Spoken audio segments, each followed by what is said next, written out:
Hello everyone, welcome to Vikas talent classes. I hope so आप सभी स्वस्थ और मस्त होंगे। UPSSC PET की तैयारी कर रहे हैं विद्यार्थियों के लिए। जो PET का सिलेबस है उसमें राजपूत वंश, राजपूत काल वो चल रहा है। तो उसमें राजपूत काल में कल आपको गुर्जर प्रतिहार वंश का एक लेक्चर मिल चुका था। आज जो लेक्चर है वो है दिल्ली का चहमान बोलते हैं या फिर दिल्ली के चौहान जिन्हें कहते हैं। तो चौहान वंश आज पढ़ेंगे हम। कौन सा? चौहान वंश, जिसको हम दिल्ली का चहमान वंश भी कहते हैं। तो चौहान वंश की जो स्थापना है वो किसने की थी? चौहान वंश की स्थापना किसने की थी? ये वासुदेव ने की थी। कब की थी? 7वीं शताब्दी में की थी। चौहान वंश की स्थापना वासुदेव ने की थी, 7वीं शताब्दी में की थी। जो प्रारंभिक स्थिति थी इसकी, जहाँ पर ये स्थित जो एरिया इसका था वो कौन सा था? अजमेर का शाकंभरी। अजमेर में शाकंभरी जगह लगती होगी, वो एरिया था।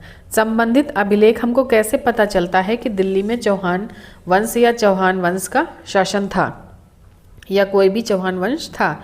तो कहाँ से पता चलता है? तो विग्रहराज द्वितीय, जो विग्रहराज द्वितीय थे, इनका हर्ष प्रस्तर अभिलेख। प्रस्तर का मतलब होता है पत्थर, ठीक है।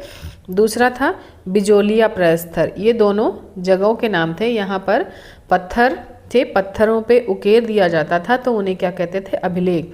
जैसे आज के समय में आप क्या करते हो? ईमेल कर देते हो, व्हाट्सएप पे टाइप कर देते हो, तो ये क्या होता है? दूसरे के पास चला जाता है और लंबे समय तक आप जो ऑनलाइन चीज़ें करते हो वो लंबे समय तक सेव रहती हैं। तो इसी तरह से पहले के समय में ऐसा कुछ नहीं था कि वो लंबे समय तक सेव रहें, तो वो लोग क्या करते थे? पत्थरों पे चीज़ें लिखवा देते थे कि ये आगे तक का आगे जनरेशन तक का मिल जाएंगे। जो हमने अच्छे कार्य किए हैं, जो हमारा राज्य चला है, इस तरह की जो अच्छी चीज़ें होती थी वो लोग उन पत्थरों पे या गुफाओं में लिखवा दिया करते थे। तो वो क्या कहलाते थे? गुफालेख, अभिलेख, शिलालेख, है ना। तो इस तरह से ये लेख हुआ करते थे। तो अब नेक्स्ट क्या है? तो पूर्व में क्या था?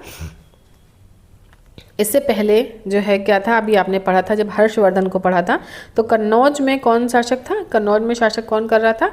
हर्षवर्धन कर रहा था। कब कर रहा था? 606 ईस्वी में। तो 606 ईस्वी से कन्नौज पे हर्षवर्धन ने करा था। इसके बाद में गुर्जर प्रतिहारों ने जैसे ही कन्नौज पे शासन जो है उसका, हर्षवर्धन का साम्राज्य धीरे धीरे खत्म हुआ, तो प्रतिहारों ने उस पर शासन किया। तो प्रतिहार कौन थे? कन्नौज के जो है प्रतिहार के शासकों के सामंत थे, ठीक है। इस वंश के जो राजा थे, जो प्रारंभिक राजा थे, नरेश, जो चौहान वंश के राजा थे नरेश, वो जो कन्नौज में प्रतिहार वंश था उसके कौन थे?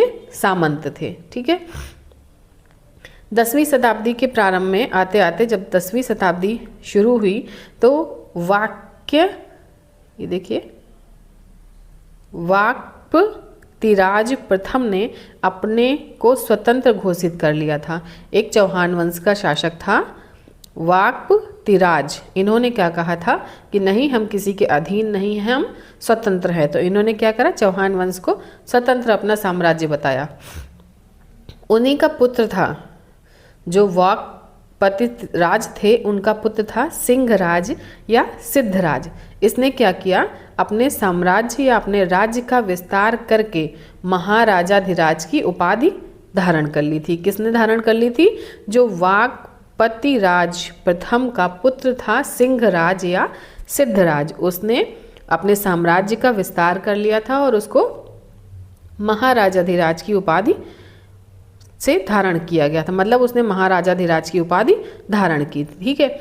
इसमें इम्पॉर्टेंट क्या है? चूँकि चौहान वंश की स्थापना कहा जाता है कि वासुदेव ने की थी 7वीं शताब्दी में, लेकिन प्रश्न आता है कि चौहान वंश में स्वतंत्र शासक कौन था? तो स्वतंत्र शासक के रूप में कौन सामने आया था? ये सिद्धराज या फिर सिंहराज, ठीक है।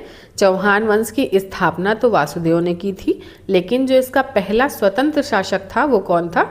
सिद्धराज, ठीक है। विग्रहराज द्वितीय, ये कौन था? विग्रहराज द्वितीय। इन्होंने क्या किया था? जो विग्रहराज द्वितीय हैं, इसने भृगु कच्छ में आशापुरी देवी मंदिर का निर्माण करवाया था। अब ये भृगु कच्छ जो है वहाँ पे आशापुरी देवी मंदिर का निर्माण किसने कराया था? ये विग्रहराज द्वितीय ने करवाया था। ठीक है, इस समय ये आशापुरा मंदिर या आशापुरी देवी मंदिर कहाँ पे है? आपने गुजरात में सुना होगा। गुजरात में कच्छ और भुज एरिया पड़ता है, भुज और कच्छ एरिया। ठीक है, तो वहीं पर ये आशापुरा इस समय आशापुरा नाम से फेमस है, आशापुरा देवी नाम से फेमस है। तो वहीं पे आशापुरी देवी मंदिर का निर्माण किसने करवाया था? विग्रहराज द्वितीय ने। उसके बाद शासन किया किसने? अजयराज द्वितीय ने। अजयराज कब से कब तक आया? ये आए 1110 ईस्वी से 1135 ईस्वी तक इन्होंने शासन करा। जो अजयराज द्वितीय थे, इनकी खासियत थी कि ये महान निर्माता थे। ठीक है, यानी कि इन्होंने क्या करा, जो अजमेर नगर है, अजमेर शहर जिसे आप कहते हो, अजमेर नगर या अजमेर शहर की स्थापना किसने की थी? अजयराज द्वितीय ने। आप याद कर सकते हो, आ से अजयराज, आ से अजमेर। अजमेर की स्थापना किसने की थी? चौहान वंश का शासक था अजयराज द्वितीय, जिसने 1110 से 1135 तक शासन किया और अजमेर राज्य की, अजमेर नगर की स्थापना की। चौहान वंश की राजधानी बनाया और इन्होंने ही क्या करा? अजमेर को चौहान वंश की राजधानी बनाया। ठीक है, अजमेर को चौहान वंश की राजधानी बनाया। इसके बाद इन्होंने परमारों को हराया। जो परमार थे, परमार वंश था किसका? राजपूतों का एक परमार वंश था, उसको किसने हराया? अजयराज ने हराया और अपनी राजधानी कहाँ बनाई? जो उनकी राजधानी थी, परमार की राजधानी थी, जो परमार थे उनकी राजधानी हुआ करती थी उज्जैन। तो उज्जैन पर अपना अधिकार कर लिया। किसने कर लिया? अजयराज द्वितीय ने। ठीक है, और अजयराज द्वितीय का पुत्र था आणोराज। इन्होंने क्या करा? इन्होंने अजमेर के पास सुल्तान महमूद की सेना को पराजित कर दिया था। इसने क्या किया था? आणोराज ने क्या किया था? अजमेर के पास सुल्तान महमूद की सेना को पराजित कर दिया था। ये इतना इम्पॉर्टेंट नहीं है आपके लिए इम्पॉर्टेंट है, वो मैं बताती जाऊंगी, आप नोट डाउन करते रहिए। ये आपके लिए इम्पॉर्टेंट होगा। विशलदेव, विशलदेव जिसे कहते हैं बीसलदेव, विग्रहराज चतुर्थ या बीसलदेव का शासन कब से कब तक चला? 1150 से 64 ईस्वी तक चला। तो ये चौहान वंश का सबसे शक्तिशाली राजा था। कौन था? बीसलदेव। चौहान वंश में सबसे शक्तिशाली राजा कौन हुआ? बीसलदेव। ठीक है, इनकी सबसे बड़ी सफलता क्या थी? तोमरों, जो तोमर वंश था, एक राजपूतों में तोमर वंश हुआ करता है, तो तोमरों की जो स्वाधीनता को समाप्त करके अपना सामंत बनाया। जो तोमर थे, उनका जो स्वतंत्र थे, उनकी स्वाधीनता को समाप्त कर दिया और उन्होंने उन्हें अपना सामंत यानी कि अपना दास बना लिया। किसने बना लिया? बीसलदेव ने। मोस्ट इम्पॉर्टेंट है ये इसके लिए कि जो हरिकेल है, इन्होंने हरिकेल नामक एक संस्कृत नाटक की रचना की थी। जो बीसलदेव थे, आप कहीं पे आ जाता है कि हरिकेल नामक नाटक की रचना किसने की थी? तो बीसलदेव ने की थी। जो ये हरिकेल नाटक है, उसमें ये कुतुबुद्दीन ऐबक द्वारा आपने पढ़ा होगा, 2.5 दिन का झोपड़ा का निर्माण कराया गया था। जो मस्जिद थी 2.5 दिन का झोपड़ा, उस जो मस्जिद है वहाँ पर हरिकेली नामक जो नाटक है उसके संस्कृत में जो श्लोक वगैरह हैं वो वहाँ की दीवारों पर लिखे हुए हैं, वहाँ की दीवारों पर उत्कीर्ण हैं, यानी कि लिखे हुए हैं। इससे पता चलता है कि जो 2.5 दिन का झोपड़ा मस्जिद है कुतुबुद्दीन ऐबक के द्वारा बनाई गई, वो पहले किसी समय में चौहान वंश के सामंत में थी, चौहान वंश के अंडर में थी। ठीक है, तो अब आ जाइए इसमें। इनका दरबारी कवि कौन था? इनका दरबारी कवि था सोमदेव। इनका दरबारी कवि था कौन? सोमदेव। ठीक है, जिसने क्या किया था? ललित विग्रह नामक ग्रंथ की रचना की थी। किस ग्रंथ की रचना की थी? ललित विग्रह राज। ठीक है, ललित विग्रह राज ग्रंथ की रचना किसने की थी? सोमदेव ने की थी। अब आ जाइए नेक्स्ट और मोस्ट इम्पॉर्टेंट आपके लिए है पृथ्वीराज चौहान। किसके बारे में जानना है? पृथ्वीराज चौहान। क्या करा पृथ्वीराज चौहान ने? आपने बहुत सुना होगा पृथ्वीराज चौहान। जो पृथ्वीराज चौहान थे, ये पृथ्वीराज तृतीय थे। ये पृथ्वीराज तृतीय थे। चूँकि आपको चौहान वंश पढ़ रहे हो तो पृथ्वीराज जो चौहान थे इनका जो नाम था वो पृथ्वीराज तृतीय था। 1178 ईस्वी में पृथ्वीराज तृतीय शासक बने। इतिहास में बहुत ही प्रसिद्ध इनकी लोक कथाएं हैं जिसे राय पिथौरा कहा जाता है। पृथ्वीराज चौहान को राय पिथौरा भी कहा जाता है। क्या कहा जाता है?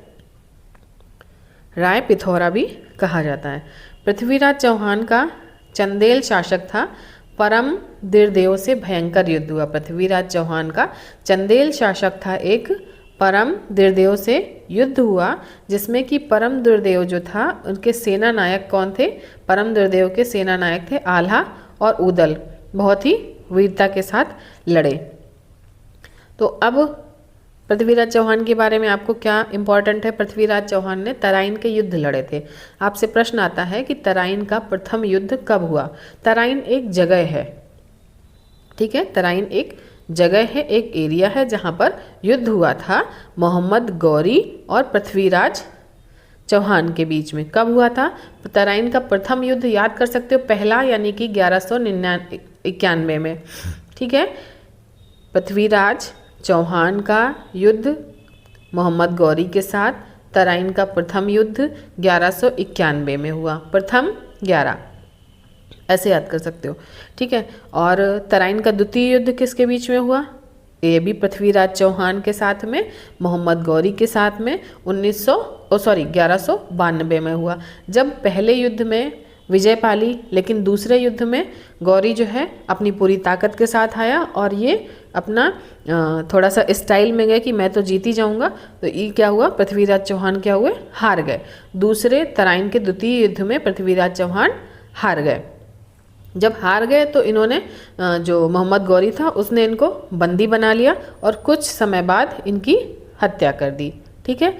इसके बाद में चंदवरदाई जो थे वो पृथ्वीराज चौहान के ही दरबारी कवि थे। मोस्ट इम्पॉर्टेंट है, चंदवरदाई की रचना कौन सी है? पृथ्वीराज रासो किसकी है? चंदवरदाई की। आपके प्रश्न बहुत पूछा जाता है, पृथ्वीराज रासो किसकी रचना है? चंदवरदाई की, ठीक है। और जयानक, एक पृथ्वीराज चौहान के दरबार में जयानक भी थे। जयानक ने भी इन्हीं के दरबार से संबंधित थे जिन्होंने पृथ्वीराज विजय नामक संस्कृत काव्य लिखा था। पृथ्वीराज विजय नामक संस्कृत काव्य किसने लिखा था? ये लिखा था जयानक ने। जो जयचंद्र हैं, राजा जयचंद्र का हमीर महाकाव्य भी प्रसिद्ध है जो कि चौहान वंश के बारे में विस्तृत जानकारी देता है। राजा जयचंद्र के बारे में आप जानते होंगे। राजा जयचंद्र ही ने मोहम्मद गौरी को निमंत्रण दिया था कि आओ युद्ध करो आके। पृथ्वीराज चौहान के बारे में उन्होंने ही बताया था, क्योंकि वो राजा जयचंद्र की बहन थी संयोगिता, उनके साथ प्यार करते थे, उनके साथ शादी करना चाहते थे। तो उस चक्कर में इन्होंने जो राजा जयचंद्र थे उन्होंने ही बुलाया था किसको? मोहम्मद गौरी को। बाद में क्या हुआ? बाद में पृथ्वीराज चौहान के मर जाने के बाद में फिर मोहम्मद गौरी पलट गया और उसने अगला युद्ध किसके साथ में लड़ा?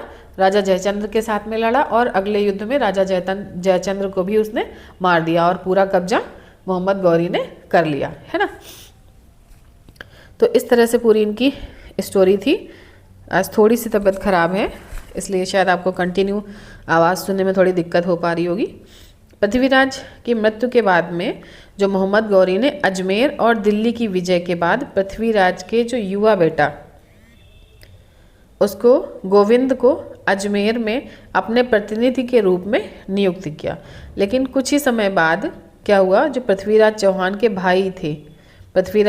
भाई थे हरिराजा ने अजमेर पर क्या कर लिया? कब्जा कर लिया और दिल्ली के जो सुल्तानों के खिलाफ शत्रुता की नीति जारी रखी।